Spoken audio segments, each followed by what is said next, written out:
Danielle Pettiford. Welcome to my show where I talk about all things Enneagram and how it can help you thrive in your relationships. You probably know this already, but here at Couples Academy, we love the Enneagram because it's been so transformational in helping our couples understand themselves and each other. Why? Simple. Because through the Enneagram, you discover what makes you tick and what ticks you off. When we can understand these things about ourselves and each other, we can empathize and then grow in intimacy. Think about it. Intimacy means see into me, right? So it's important for us to be able to see into ourselves and our loved ones. If you've never heard of the Enneagram and you're curious to learn more and how through conscious awareness you can become the best version of yourself, you'll want to subscribe to my channel now. Let's get into tonight's topic. Enneagram at a glance. Enneagram is still a new concept for many, so I wanted to give you a quick breakdown of what it is to sort of demystify the term and the symbol that reminds many of a pentagram. It's not a pentagram. I've heard it said so many times. It looks like a pentagram. It's not a pentagram, and I'm going to explain to you everything in this show. But what is it? I would say at first glance, you might think that it's just like another personality test. And it's not. It's not like the Myers-Briggs or the other ones, but personality definitely plays a significant role in it. But it goes deeper than that because it's not so much what you do that sets your personality style, but why you do what you do. And for each of us, our why is just different. For most of us, it's based on some form of early childhood trauma. And it helps us to see certain aspects of us. It helps us to see our core fears, our motivations, desires, strengths. It helps us see our blind spots, what stresses us, and sins that drive us towards our compulsive behaviors.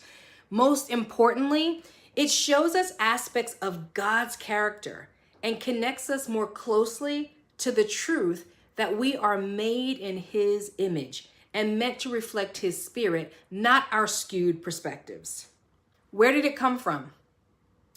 So there's so much talk about the Enneagram today, and I myself first heard about it about 5 years ago at a church that Hassani was pastoring at, and the accuracy blew me away.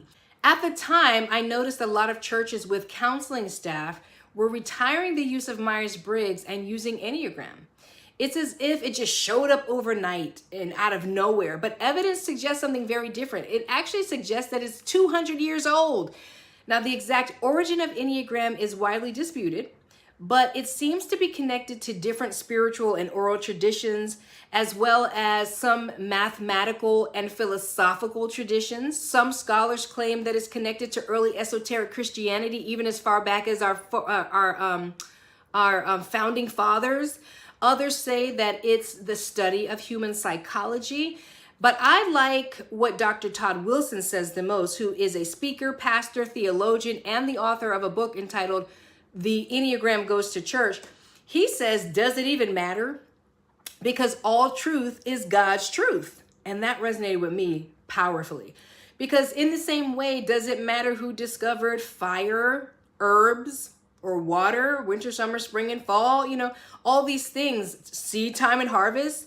We know that fire can burn, but it also keeps us warm. Herbs can be used for medicinal purposes and spice, and it can also be used for harm. Water is essential to life, but can also destroy in monsoons and storms, right? So does it matter who gets the credit for observing God's creation? Because all truth is God's truth, no matter who claims it, renames it, or repackages it. What does the symbol mean? Let's talk about the symbol. So the symbol helps us to visualize the 9 types, and we each carry the traits of all 9 personality types. But there is one type we naturally gravitate towards, and I'm going to go through those 9 types real quick. 1 is the reformer. 2 is known as the helper. 3 is known as the achiever. 4 is known as the individualist. 5s are the observer. 6 are the loyalist. 7 are the enthusiasts. 8 are the challengers. And 9s are the mediators. And guess what? There's no 10 because then you'd think you were a perfect 10. We adopt our type in childhood to cope with and to navigate the world that has been presented to us, okay? That's probably why some say that our personality is shaped 1/3 nature, 1/3 nurture, and 1/3 environment, right? So you can live in the same house with someone and they could be completely different and have different outlooks because nurture and environment may be the only things that are taken into consideration. That would only be 2/3. The number we resonate with the most is called our core personality style or our dominant type. Unlike other personality assessments, the Enneagram takes into account the fluid nature that is constantly adapting as circumstances change. Sometimes we function in a healthy space, and other times we move into an unhealthy space. That's what makes Enneagram so different and so special. Because it can help people identify when they are healthy and at their best, or when they are unhealthy and engaging in self-defeating behavior.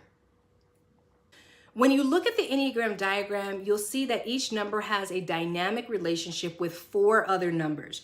Your dominant type never changes, remember that. But your behavior is influenced by these 4 other numbers. So much so that you can start to look like one of the other numbers depending on what's happening in your life. When you learn your dominant type and how it interacts with these other numbers, you'll become more aware of when you need to question and challenge your individual compulsions. What are the wings? Wings help us fly. The numbers to the left and the right of your dominant type are called wings. These wings, or wing numbers, are like an additional lens or perspective on or over your dominant type point of view and characteristics, right? Typically, you'll lean towards one of these numbers, either to the left or to the right of you, and take on some of their characteristics and traits as well. Stress and security numbers, not often talked about in my sessions because it could get confusing, but I'm going to help you understand this today. So remember, your unconscious motivations and dominant type never change, but your behavior does, depending on whether you're in a time of stress or in a time of security, basically emotionally healthy or emotionally unhealthy. The numbers at the end of the arrows, take a look at the chart, reveal how each type typically thinks, acts, and feels in times of security or in times of stress. Your type security point indicates the number your personality moves towards when you're feeling secure and healthy. It's indicated by the arrows pointing towards your number on the Enneagram. Your type stress point is the number your personality moves towards when you're under pressure. It's indicated by the arrow pointing away from your number on the Enneagram chart. So for example, if you're a 5, when you're feeling secure and good, you'll exhibit more of the healthy 8's characteristics. But when you're stressed, you'll begin to digress and you'll express more of the unhealthy characteristics of the 7. Let's talk about triads, okay? So the 9 numbers on the Enneagram are divided into 3 triads. Each of these numbers within each triad is driven by a certain emotion related to a part of the body known as the center of intelligence. Now, there are 3 centers of intelligence: the gut triad, 8s, 9s, and 1s, the heart triad, which is the 2, 3s, and 4s, and the head triad, which is the 5, 6s, and 7. Your triad is another way of describing how you habitually take in, process, and respond to life. Well, that's it on the Enneagram at a glance. Tune in next week where I'll be breaking down my Enneagram cheat sheet so that you can identify all of your personality aspects and those of the people that are all around you with ease. And if you like what you saw today, do me a favor and hit that like button. Also, drop me a comment below. Let me know what you think. If you have any other questions, specific things you want to know about the Enneagram so that I can make sure to cover that on the next upcoming shows. That's it for today. See ya.